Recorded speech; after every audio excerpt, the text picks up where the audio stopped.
I don't even know what to say right now. I feel like I should say something. You know, my heart feels a little bit heavy right now because I'm driving back, you know, to my apartment that has a nice bed and a fridge full of food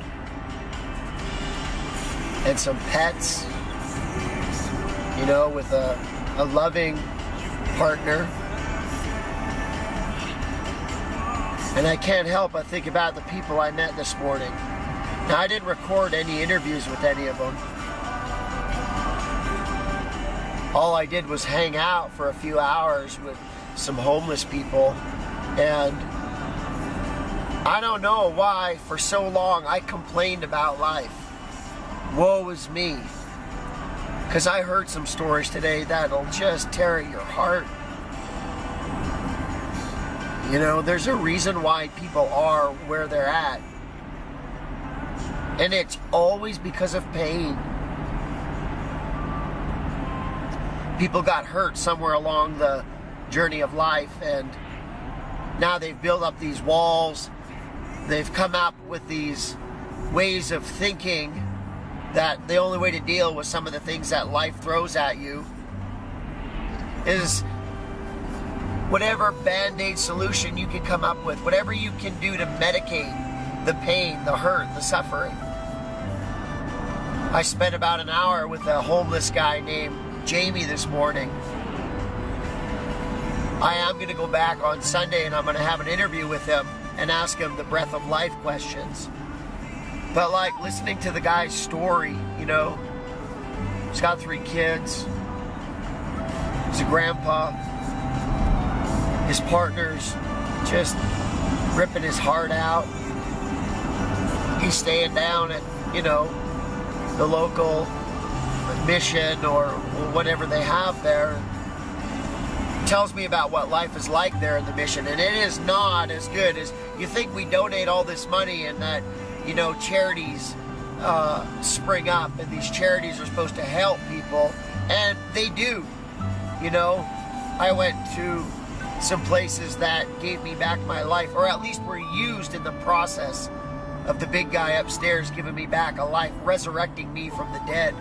You know, it's the breath of life that God breathed into me that brought me out of the pit of despair and loneliness and anger and hurt. And, you know, there's people that are there. I live in a place where there's extremely rich people. And I mean financially.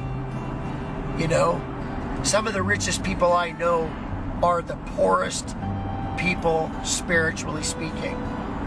Because their money and their possessions and their valuables and their materials have not filled the gap inside their soul that craves and desires a life of meaning and a life of purpose.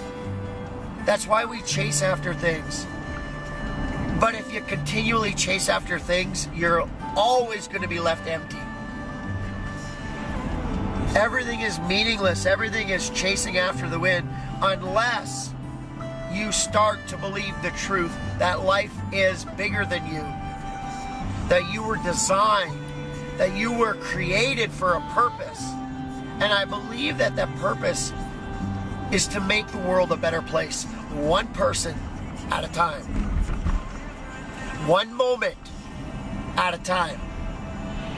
You know, and until we can come to terms with who we are, you know, and accept ourselves, the good, the bad, and the ugly, you know, and begin to embrace who we are and start to love the person that stares at us every night, every morning in the mirror.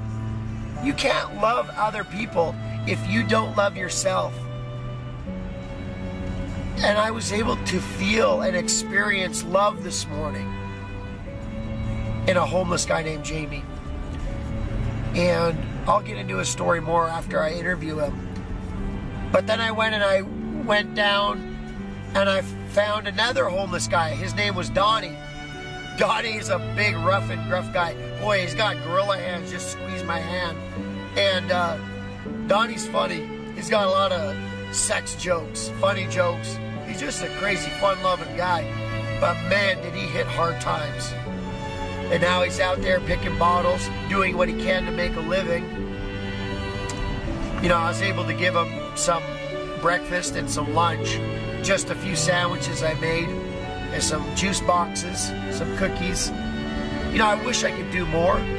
One thing that my friend Jamie told me was, you know, it'd be nice to get a nice meal once in a while.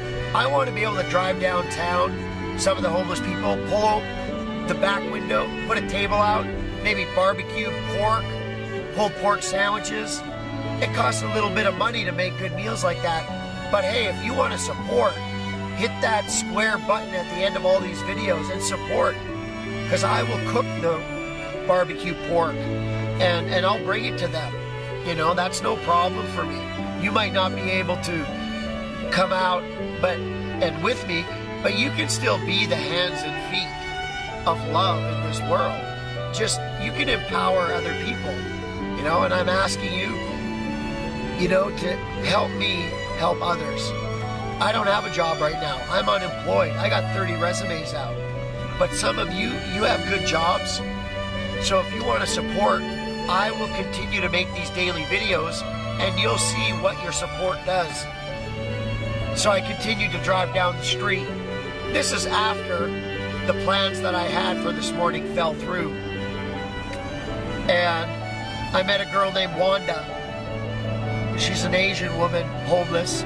She had her friend Stevie with her, and another friend named Frankie. Frankie has a pit bull. And Frankie was kind of tough and standoffish. He didn't want to talk too much, but he took some drinks, orange juice. He didn't want any lunch. But I handed them some egg McMuffins, egg sandwiches I made with cheese, some banana bread, some cookies, whatever else I was making last night. But here's the thing, you know, Stevie said something that almost went to my head. He said, "Boy, kid, you got a good heart." And I shared my stories. I've been in 5 different drug rehabilitation programs last year. The 5th time worked. 5 alive, baby. And they knew some of the facilities I had been in. So they understand, you know, what it's like to live a life free of drugs and alcohol. And yet when you're on the streets going to bed every night and you're in a life of constant struggle, one of the only things you can do is numb the pain, you know, grab another drink, smoke another blast from the bong. But, you know, who am I to judge? For too long in this world, I have been the judge, jury, and executioner.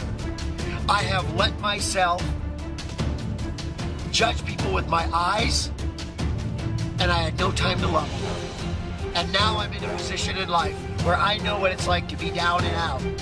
And I no longer will let judgment get in the way of me loving God's people, God's creation. Everybody is created in the image of the living God. And that gives them a value and a dignity that no government, no financial status, nobody can take away your dignity except you can give it away. And I'm there not to restore dignity.